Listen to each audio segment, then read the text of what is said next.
So next we're going to go to the bathroom. That's where the majority of falls occur within the home. So I'm going to offer some tips on how to make the environment safer for your loved one living with dementia. Follow me. So first we need to consider the water temperature. You want to be sure that it's not hot enough to burn your loved one living with dementia. So you'll want to look at your water heater, likely in the basement, and adjust the dial to ensure that you can't get the water hot enough to cause burns. Next, we'll look at the toilet. If you want to spend a little more, you could consider a brand new toilet that sits up a little higher, especially if your loved one has trouble getting on and off the toilet, or they have these handy seat risers.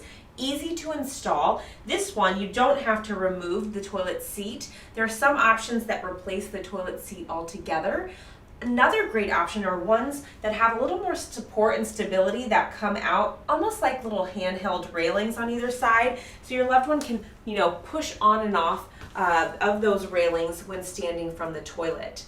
Something else to consider, this is all white, so you might want to have a colored toilet seat riser for visual spatial difference. The person might be able to better see it if it's a different color than the rest of the toilet. Some other things to consider in the bathroom are things in the shower. So someone living with dementia, they might be a little intimidated if water is coming from a traditional shower head. So you might want to consider one of these handy portable shower heads. They're really easy to install, and that way you as the caregiver can control where the water goes. You can avoid the head, you could do the back of the head to get that shampoo out. Again, you can control the water pressure better, farther away, closer. It really is a handy tool in the bathroom. So one more thing you could consider is this bench. Some of the benches are circular, some of them are more of a square or rectangle bench. Some even have a back so your loved one can recline. But you put this shower seat in the shower so that your loved one doesn't get fatigued. Sometimes you stand in the shower, 5-10 minutes. That might just be long enough to wear out your loved one's legs. So having that seat handy can be a great way to ensure that they can, be comfortable throughout the entire bathing experience. I also want to talk about the flooring in a bathroom because oftentimes you have tile and that can create a slick situation quite literally. And so we want to be sure that there are rugs in the bathroom, but rugs can also be a trip hazard.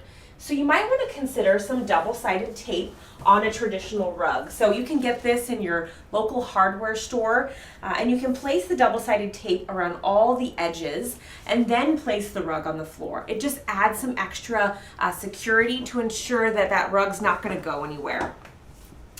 Another option is to purchase a rug that already has a rubber backing. I love these because they can easily be placed on the floor. You could additionally use some tape if you want a little extra security there. And then for inside the shower, you want to consider a rubber mat that has these nice little suction cups to be sure that your loved one is less likely to trip when they're getting in and out of the shower and moving or bath or moving around. And then finally, I want to go over grab bars. I often get asked, should I use a traditional grab bar you drill into the wall, or should I use a suction cup grab bar? My recommendation is the one that screws into the wall, because really suction cup grab bars are really for balance only, not for bearing any weight. So these are going to be more secure, and you'll want to consider the placement of a grab bar. So I'll walk you through that now. If you have a bathtub shower combo, you'll want to place the grab bar outside so that your loved one can use it for stability getting in and out of the bathtub. You also want to consider one here. It'll depend on the height of the tub, the height of your loved one, but you want to be sure it's in a spot where they can get in and out of the tub and use this for stability. Now if you just have a standing shower, no tub, you want to consider one here outside the shower and an additional one in line almost with the shower head so that they can hold onto it for balance, while they're shampooing, that sort of thing.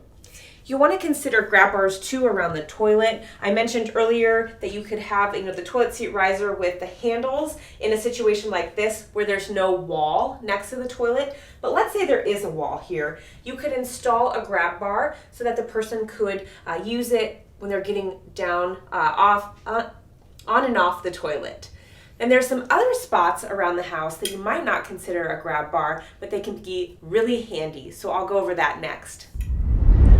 Anytime you have a few steps in or out of the house, that's another great place to consider a grab bar, like the garage or an outdoor entrance to the house. So here I'm at the back door, there's a couple of stairs, so I would want to place a grab bar right here. That way I can hold on for stabilization as I go in and out of the house.